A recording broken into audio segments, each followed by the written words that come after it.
Hi, I made a new thing and today I want to take pictures of that new thing, but it kind of requires me to draw a bit. Said new thing is this sticky note. I made a few of them and I want to take some product pics so that I can post them on my website and also on wholesale websites. I'm going to be using the Twisby fountain pen today. I have this really nice vibrant blue that it came with. I actually want to make more videos on fountain pens just because they've been like a recent obsession, even though I don't have a lot of knowledge and know that much about them, but they're just kind of fun to talk about. So I guess this video will be a draw with me video, so if you want to doodle or study along, thanks for letting me hang out with you guys. I'm doodling all over the pages so that we can stage this section and just photograph the sticky notes and kind of show how I'm using it as stationery, how I'm writing notes or drawing on top of it, and basically just making it aesthetic for the photo shoot. Recently, I got this comment asking, how do I plan my layouts or think about layouts when I'm using my sketchbook? So honestly, it's really just a vibe. I kind of just doodle and follow the inspiration that hits me as I'm drawing. But if I were to break it out and try to describe it, I think some of the things you can think about is boxing your page. So if you notice, I boxed these two pages, so this entire spread, using two sticky notes. I put them straight dab in the middle, and so that already creates a framing for these spreads. So because you have these two squares in the middle, you can kind of create illustrations around the frames, and that in itself creates a layout. I also love that because the squares are so rigid, you can also draw on top of the squares. So I have these illustrations that kind of peek over the sticky notes, and I'm not worried about it bleeding under or adding anything underneath. And I'm kind of crossing the line and breaking the frame in that sense. So that's another way that you can frame your drawing, is maybe draw around the box. So follow the frame or draw over the box and break the frame. On this spread, I'm mixing both of those methods. I have some drawings that do cross over the sticky notes, and then I have some drawings that just go around the frame. Another question I got was, how do you come up with so many things on the fly? I think for me, I first think about what are the top things that I love to draw. So for me, that's like, it's kind of a small list, but it's Shibas, dogs, cats. I love drawing sparkles to fill the empty spaces, just because I'm someone who doesn't like a lot of empty spaces. I like drawing knives, sharp things, weapons, plants, fruits. I've been very into wavy things like the stem of flowers or the stems of plants. So anything organic feeling, because it's nice to just draw squiggles and then fill the pages. So I think that's the first thing that I think about when I'm trying to fill the pages. And I don't go too hard. Like, I don't think too hard about it in the sense that it doesn't really have to match a theme. In a sense, it's just like, these are things that I like to draw. And I also don't worry about repetition. Like, maybe multiple times I'll draw the same flower, I'll just repeat the same strokes, and that's kind of therapeutic in itself. So just draw what you like to draw. But if you feel like you've run out of things to draw, then I like to draw things from reference. So maybe a photo that I've taken, and I'll just do like a simplification of that drawing, and maybe things that are in front of me. So I'm sitting at my desk right now, and I have like these posters that I can reference, or these plushies on my desk that I can draw from. Like I said earlier, another way that I like to fill the space is also like tiny little sparkles or little swirls, just because they're small and I can fit them in the negative spaces. But that's not to say that I always fill negative space. My plan for this spread is I do want to keep the sticky notes kind of empty. I think it would create a cool framing. So I'm going to draw mostly around the borders, but then leave a majority of the sticky note empty. What I also like to do is maybe for some of these shapes that I'm creating, I'll fill them in with the ink.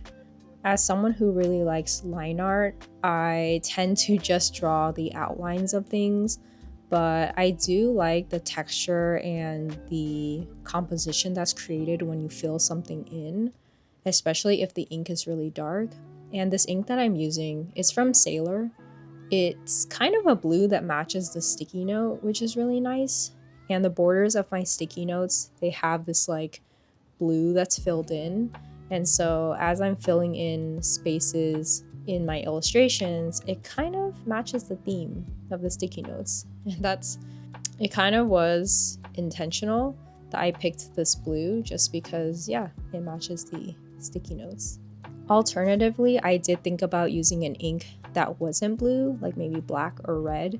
I think that would have worked as well, but just because I've been obsessed with this TWSBI fountain pen, it's a broad, which is like a thick pen tip, so it feels really nice, it's really smooth, and I just love how the ink flows on the sketchbook as well.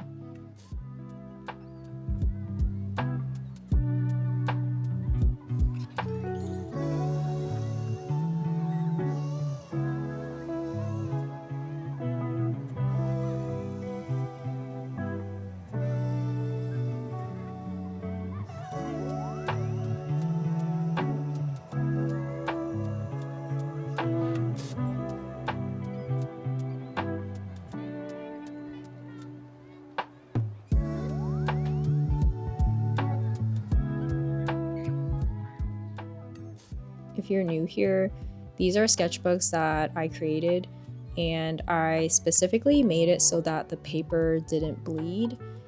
I'm someone who recently got into markers, like alcohol markers, acrylic paint markers, and fountain pens. So getting paper that doesn't bleed is a must just because I'm doing a lot of line art, I'm doing a lot of coloring and layering, so the sketchbook is nice for that.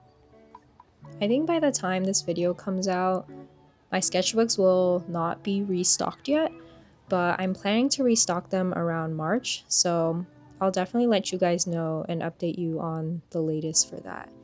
You can follow my channel on YouTube, or I'm also active on Instagram. I would say Instagram is like my main social platform.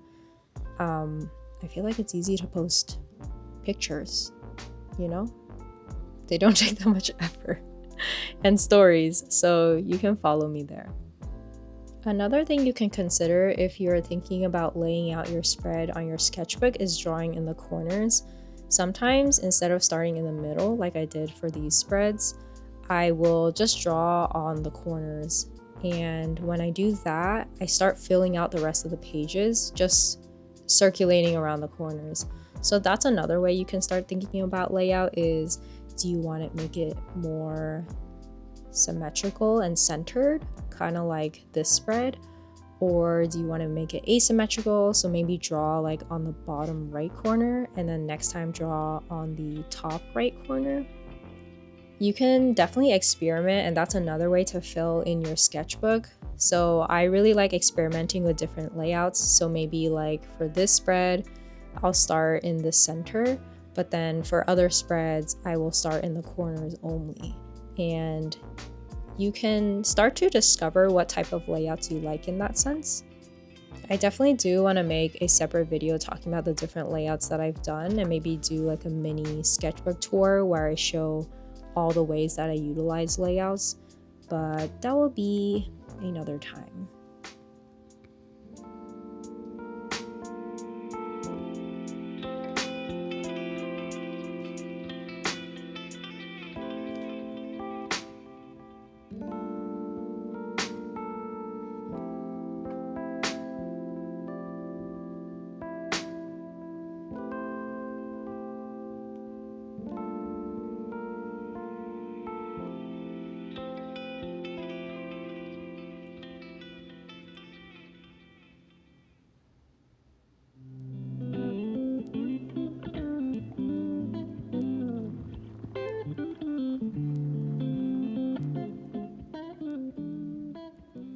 usually near the end of when I'm drawing in my sketchbook spreads and there starts to be really small spaces.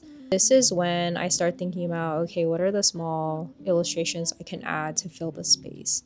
I do get tired of drawing sparkles a lot, so I do start thinking about like, oh, can it be small fruits? I like drawing ghosts, so I'll do little ghosts. I like drawing little faces. What are some things that you guys like to draw when you fill in the spaces? I don't know. Lately, I've been drawing pizza as well. Random foods, random animals.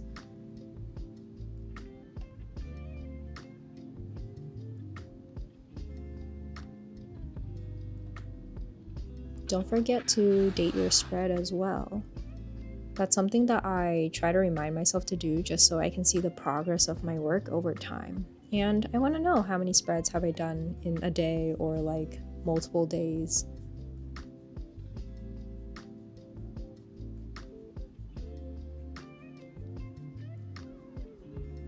Alright, now that I finished the spread, it's time to take pictures. I was actually already drawing on this photo backdrop that I had, and the lighting was decent today. So I just put my notepads next to my sketchbook and started snapping photos.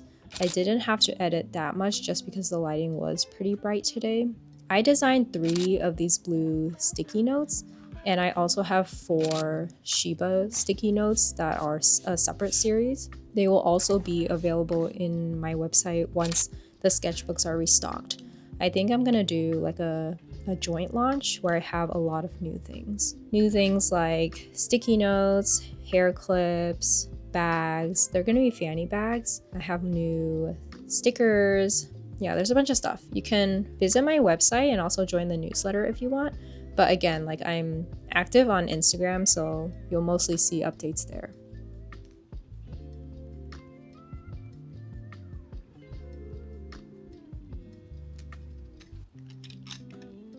I wanted to add these little notes using the folders that I drew on the sticky notes. And then here are some other spreads where I've used the same blue ink.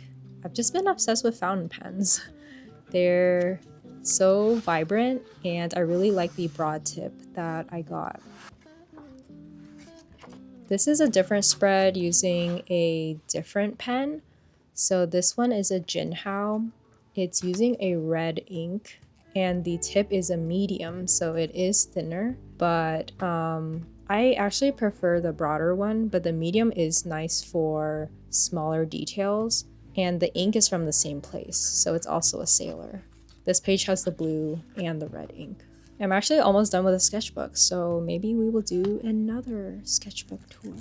I hope you guys enjoyed taking pictures and drawing with me, so thanks for watching and I'll see you next time. I'm gonna try to post videos every Monday, so yeah, see you around. Sub, like, comment. Okay, bye.